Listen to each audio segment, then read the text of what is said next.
Hey everyone, and welcome to my channel. This is Tucanxan here. Good morning, good afternoon, good evening, no matter where you are.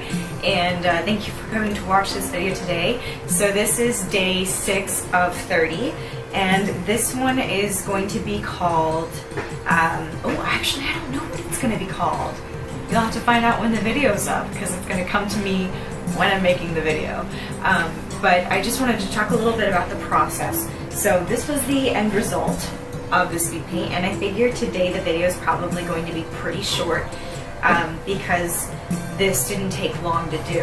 And this came about because when I was working on the Something I've Seen in Dreams Before sketch yesterday, I saw that I still had some Rapidograph ink left on my palette and it wasn't dry. And one thing that drives me nuts is not using all the paint I have available before it dries, but specifically ink. I don't know why, it's just something that kind of drives me nuts. So I was like, okay, well, I have a limited amount of time before all this ink dries, so let me just try and make some more pieces.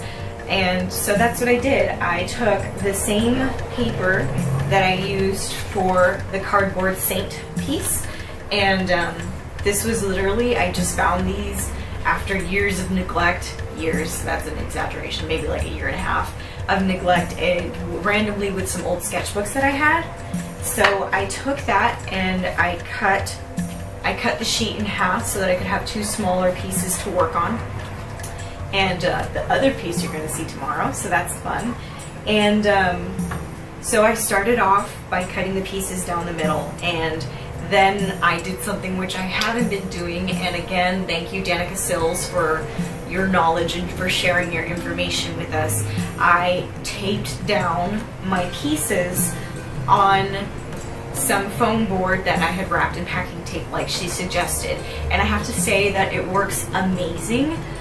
Because the thing about this is not paper that's meant to take washes or water, so I had to be very careful with, how much water I was putting down onto it, and I could see that it started to buckle in some kind of areas, but obviously, as you can see, the piece stayed very flat. So I started off by lining the face and the hair with a 0 round brush.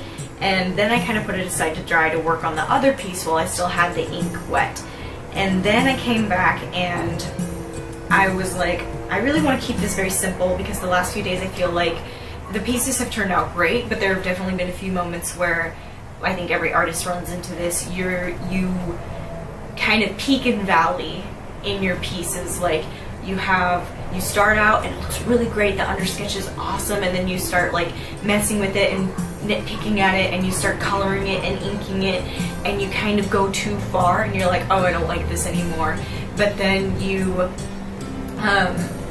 come back to it and you find a way to kind of revive it and to make yourself fall in love with the piece again.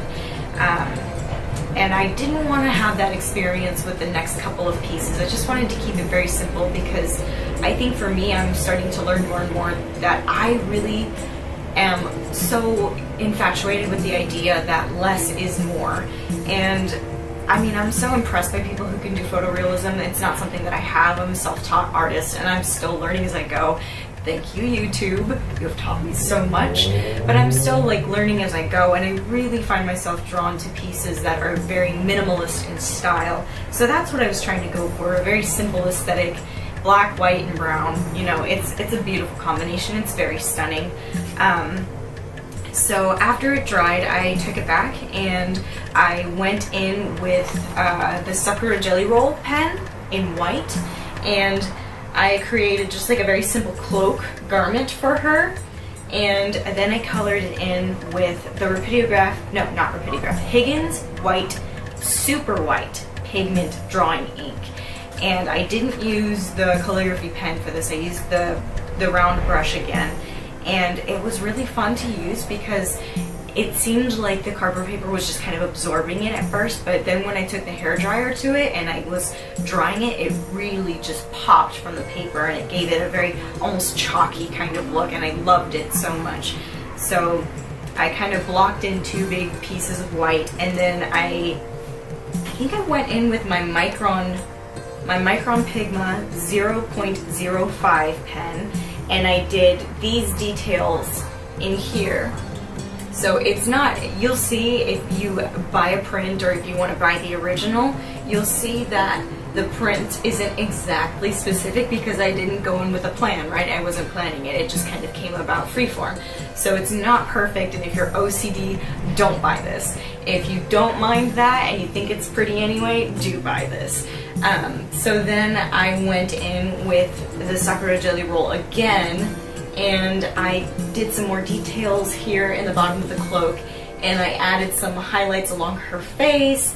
I highlighted her eyes, and I included this really cool sun thing. Again, totally not planned, it just kind of came about, and that's pretty much it. That was the process for that piece, and it was a lot of fun. So thank you for joining me today, and check back with me tomorrow and I'll show you the other cool little small painting that I did. I'm really excited about the one tomorrow because it's very simple and I think it just came out beautifully. So thank you so much for watching, and I can't wait to see you back here tomorrow.